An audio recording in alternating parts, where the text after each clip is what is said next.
So what you can also do is add a feedback button block inside of wordpress.com. So to do that, in between two blocks right here, let me just go ahead and click and then type in, let's say for example, feedback right here.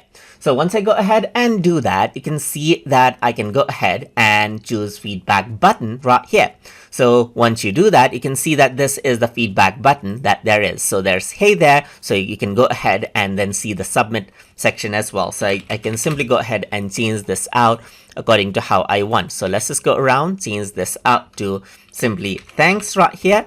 And then this is what I have. And in the question, you can see that there's hey there, or let's say I'm going to say hi right here. And there's the email and so forth right here.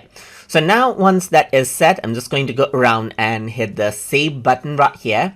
And once I do that, what happens is that it'll update out the page. So now if I were to go ahead and view the post right here, then you can see the feedback button around over here on the bottom left. If I were to go ahead and click, now I can simply go ahead and type in something, type in email address, like let's say for example, I'm going to say sample@gmail.com, and I'm just going to go around and say sample right here. Then you can go ahead and click on submit and it says thanks. And that is how you can go ahead and add in a feedback button so that you can collect feedbacks from your users in your website.